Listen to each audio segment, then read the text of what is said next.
नमस्कार, मैं हूं अज्ञानी पंडित। स्वागत करता हूं आपका हमारे YouTube चैनल पे। तो आज हम जिस टॉपिक पे बात करने वाले हैं वह बहुत ही इम्पोर्टेंट टॉपिक है और मैं आपसे प्रॉमिस करता हूं कि इस वीडियो को एंड तक देखने के बाद आपको अपने हिंदू होने पर गर्व होगा, सनातन धर्म के ग्रंथों पे जो ज्ञान दिया हुआ है उस पर गर्व होगा और साथ ही आश्चर्य भी होगा।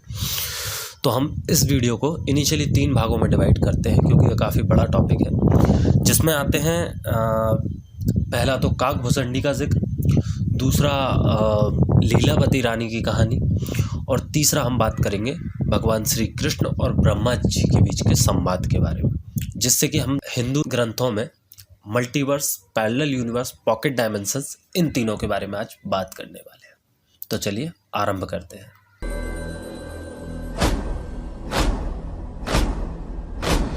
आरंभ है प्रचंड बोल मस्तकों के। तो चलिए सबसे पहले हम बात करते हैं काकभूषणी के बारे में। तो काकभूषणी श्री रामचरितमानस का एक कैरेक्टर है जो कि रामचरितमानस पढ़ने पे मेरे सामने आया और वहाँ जब मैंने उनके बारे में थोड़ा रिसर्च की तो पता लगता है कि वह एकमात्र ऐसे जीव थे जिनके पास टाइम ट्रैवल का पावर था। मतलब वो काल से परे जाकर भूतकाल में, भविष्य में कहीं भी आ जा सकते थे, किसी भी लोक में आ जा सकते थे। माना जाता है कि काकभूषणी ने पूरी रामायण को 11 बार होते हुए देखा है, साथ ही महाभारत को उन्होंने 16 बार होते हुए देखा है। वह बहुत ही बड़े राम भक्त थे, जिस कारण से वो बार बार रामायण में पीछे जाकर राम जी की बाल लीला को देखा करते थे। और कहा गया है कि जब उन्होंने 16 बार महाभारत और 11 बार रामायण को देखा है तब उसमें हर बार जो है उनके परिणाम अलग अलग हुए हैं और कहानी में कुछ ना कुछ अंतर रहा है। तो ये तो था पैरेलल यूनिवर्स की बात कि यहाँ पे पैरेलली काफ़ी सारे यूनिवर्सेस हमारे ग्रंथों में भी दिखाए गए हैं। अब हम आते हैं अपनी दूसरी कहानी पे। तो जब मैं काकभूषणी के बारे में पढ़ रहा था तो उनका जो वर्णन मिलता है वो उस पुस्तक का नाम है योग वशिष्ठ। और योग वशिष्ठ जब मैं पढ़ना स्टार्ट करता हूँ तो उसमें एक जिक्र आता है लीलावती की कहानी का।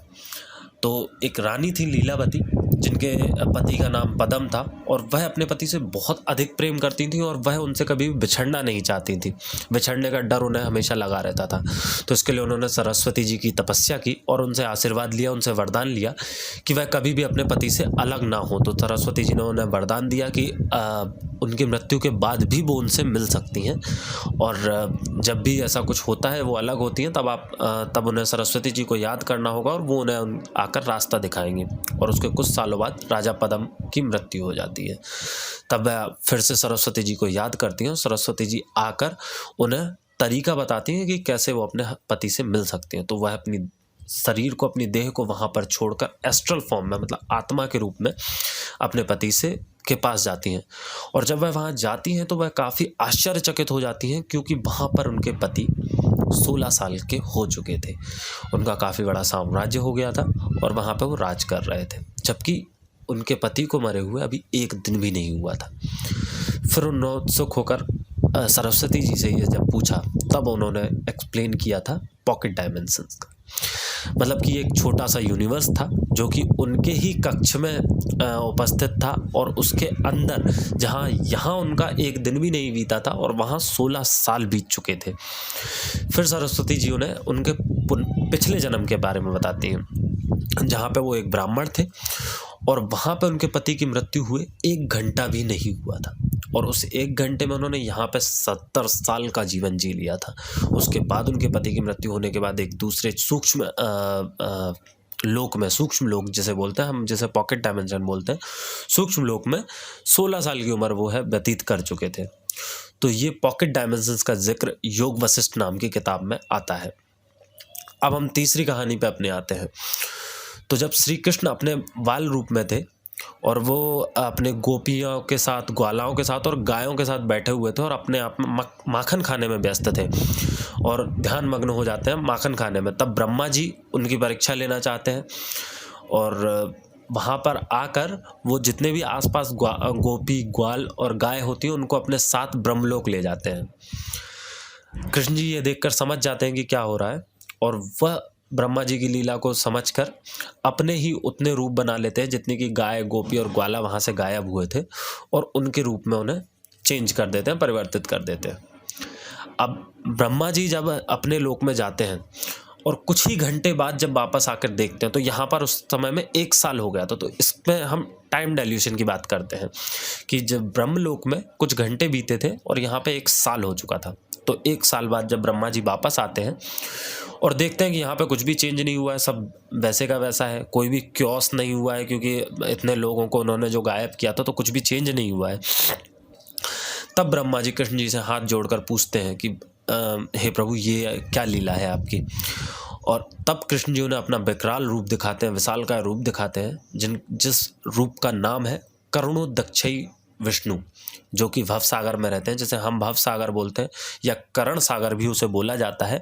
और साइंटिस्टों ने आज उसे नाम दिया है कॉस्मिक ओशियन का। तो ये टर्म है जहाँ पे कर्णोदक्षयी विष्णु जी रहते हैं। और जब वो वह रूप लेते हैं तो उनके आसपास से बहुत सारी यूनिवर्सेस निकल रहे हैं, मिलियंस ऑफ यूनिवर्स। उनकी सांस लेने में कई यूनिवर्स बाहर आते हैं, उनकी सांस अंदर लेने में कई यूनिवर्सेस कोलैप्स हो जाते हैं, कई यूनिवर्सेस मर जाते हैं। ब्रह्मा जी ये देख के हैरान हो जाते हैं और साथ ही वह देखते हैं कि वहाँ पे लाखों की संख्या में ब्रह्मा जी भी मौजूद हैं, जिसमें से किसी का 1 सर है, किसी के 3 सर है, किसी के हजारों सर हैं।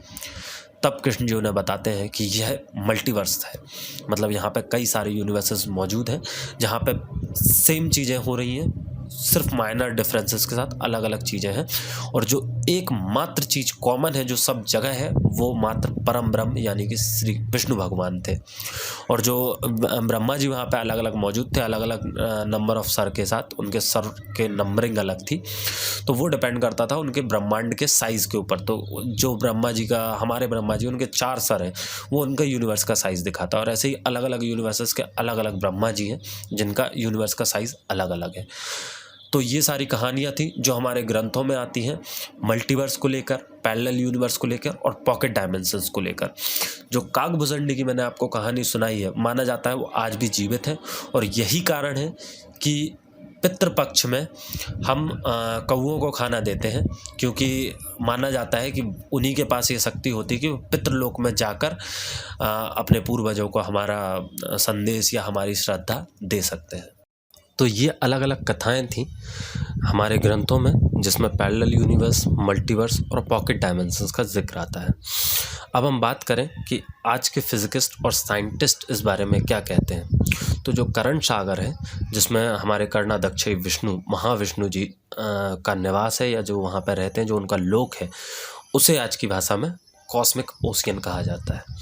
और भी कई थ्योरीज़ हैं जो कि हमारे ग्रंथों से पूरी तरह मेल खाती हैं। और यही कारण है कि मॉडर्न फिजिक्स और साइंटिस्ट जहाँ पर अटकते हैं या कहीं पर उनकी रिसर्च आकर रुक जाती है, तो अब वो खुद भी एडमिट करते हैं कि अब वो श्रीमद् भागवत का और विष्णु पुराण का और वेदों का सहारा लेते हैं। उनमें से कुछ थ्योरीज़ हैं जो कि हमारे ग्रंथों से मेल खाती हैं, जो कि हैं क्वांटम इन्फ्लेशन थ्योरी और क्वांटम सुपरपोजिशन स्ट्रिंग थ्योरी, जो कि एलन गथ ने दी है I guess, and cosmic ocean.